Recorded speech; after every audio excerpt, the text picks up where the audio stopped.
We are looking at the Earthquaker Devices Swiss Things. It is not a new pedal. It's been out for over 5 years. It's not a new concept. Parallel loops, ABY, volume expression inputs. And I think this pedal was really geared towards guitar players. But I'm here to show you what an incredible difference it's made to this latest pedal board build.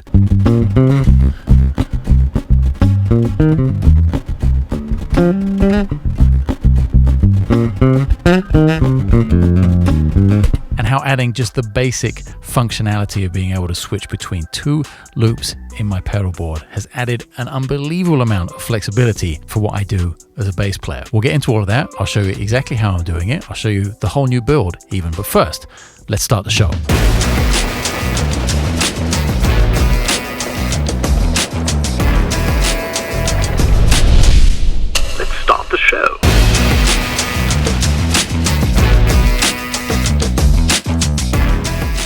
I must tell you that Earthquaker Devices did send me this pedal. They didn't ask to make a video. They don't know I'm making this video. They haven't asked me to say anything about any of their products, actually.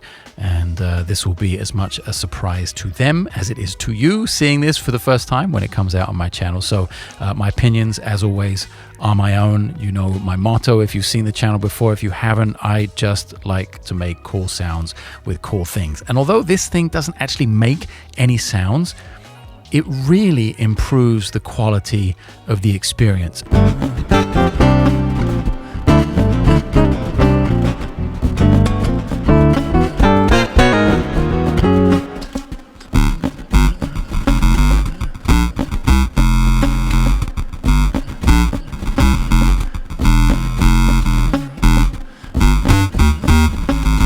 One of the main things that got me interested in the Swiss Things in the first place was the fact that I'm getting so into having a much cleaner bass sound, even when I have a ton of weird effects on the board. Some of these things can get noisy. It's a lot of tap dancing to get them all off at a certain point all at the same time. It is totally impossible to do that. So the Swiss Things gives me the best of both worlds. I'm able to have this clean thing, and I'm also able to get into my own weirdness with all the other stuff on the board. So my concept for this board build, here we are in February of 2024, is to have the board basically split into two main presets. We've got an octave pedal, my F-Emeron, which is an FM synth pedal. We've got the Franta-Bit, which is gated fuzz, bit crushing, sample rate reduction, even some ring mod kind of things. We've got the Bug Crusher from Frederic Effects, which is a bit crusher, sample rate reducer. And on the other preset, the other half of the board, we've got the modulation and the pitch shifting. The HX Stomp is doing the heavy lifting with all the harmonizer stuff. That goes into the Pladask backlings, and that's into the Dark World, which is reverb and a modulation channel. That's loop 2. All of that gets spit out of the Swiss Things and goes into the looper. So anything that happens anywhere on the board, no matter what combination of pedals I have on, I can capture it in the looper. That's always very important to me. And the biggest win throughout all of this is that the audience gets to hear and I get to feel the natural sound of the bass whenever I want it without having to worry about any of this other crap. What's on, what's off, what's noisy, what's sort of killing my signal. They're all completely separate from the clean sound. And so far, after just one board build and 1 day of use, it's really changing kind of how I think about everything on the board. Now, it is a large footprint. It's not a small pedal. I've had to sacrifice a couple of things that were on the board before, but because of the functionality, because I now have this approach where I'm basically building a preset in each loop, kind of before each song, I anticipate that's what I'm going to do, kind of knowing ahead of time what the song needs, build a preset in loop 1 and loop 2, and then be able to switch back and forth as the song demands it. Being able to do that actually makes me feel like I'm using each pedal on the board way more than I was before. So sacrificed the number of pedals, yes, but I think I've improved the amount I'm using what I have. Because if I go to loop 2,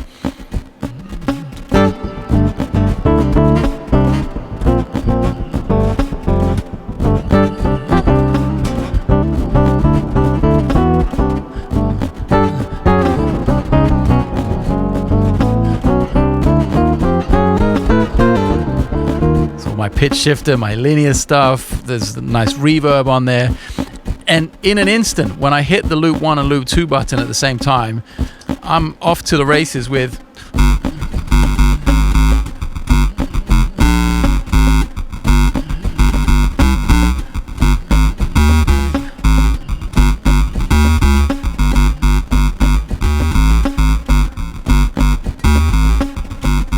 off with my comping sound. So let's just review that, because as I'm talking to you about this, I'm realizing how much work that would have been to get between those two presets, if you will, those two combinations of pedals. I've got the Bug Crusher and the octave pedal, making obviously the low end. There's the octave pedal, you add the Bug Crusher, boom, that's one sound. So that's two pedals I've got to switch off, boom, with the feet. And then I've got to get to the HX Stomp and the reverb. And let's not forget this, anyone who has a cramped pedal board knows you've got to be really accurate with the tap dancing as well. Some of these buttons are 1.5 inches away from each other, sometimes less. It's really easy to step on two buttons at the same time. So I would have had to have got from that preset over there to this one over here, and they're in different parts of the pedal board. It's not like I could just put my heel down and my toe down and get the two buttons.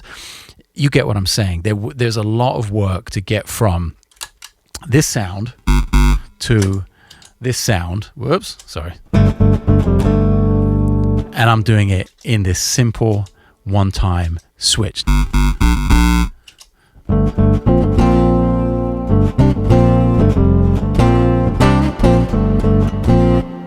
Now, I'm fully aware that not everyone watching this who plays bass is going to need a harmonizer and a bit crusher and an octave pedal, but this is just how I have my board set up. And really, it's about being able to have those flavors, some of my signature sounds, whilst also still being able to be a bass player. If I put the loop back and we just go through the sequence again from the harmonizer,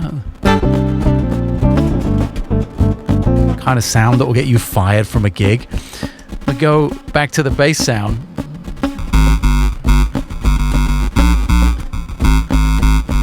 That's, you're closer to staying employed if you have a fundamental element of the bass there.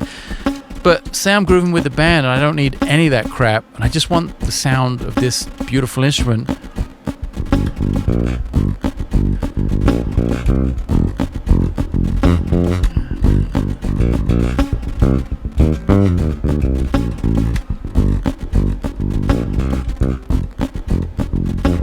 Now, I purposely set up the gain structure so the bass is actually a little bit underpowered. I did that to highlight the fact that there's a built-in boost on the Swiss Things. So when I come from these bigger sounds,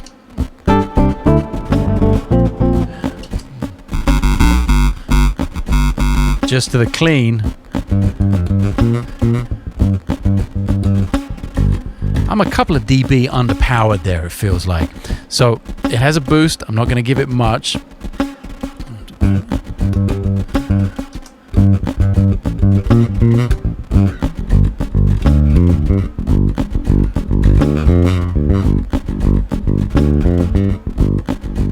But it's a super nice feature. It's also a nice feature if I'm in any other part of the board playing any other style or any other lines.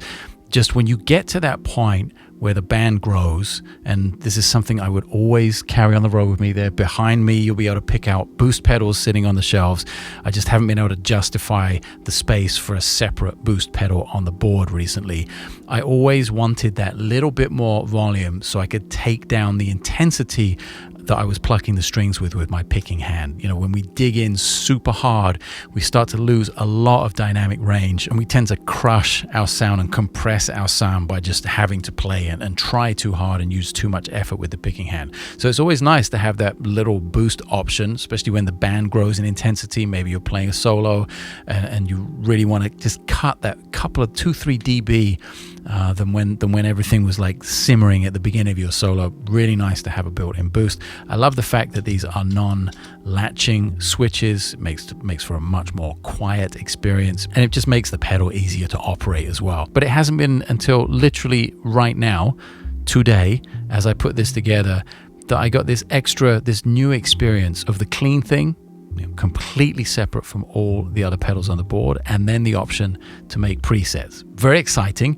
Can't wait to do more of it. Let's see how long it stays on the board. Like I said, it's a large footprint of a pedal, and I think it was specifically made for guitar players more than bass players.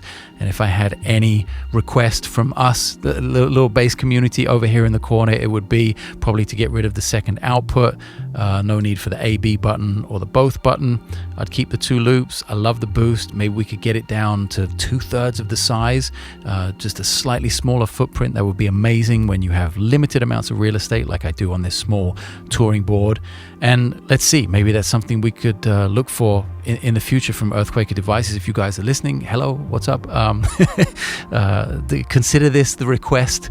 I'll probably just send an email and make that request official. Let's see what is possible. I'd love to see this thing bass specific, and if I had any small part in helping redesign it and reshape it, that would be incredible. And I'd love your feedback on what you think about this and the concept of being able to split your pedal board in 2 and have larger, bigger picture presets that you can sort of set up before each song. Leave comments below. The feedback is really, really important. Don't underestimate the power of taking a few seconds to leave a comment. I read them all. I try and answer every single question you leave. Don't forget to subscribe to the channel if you dig what you are seeing and hearing, and I'll see you all soon.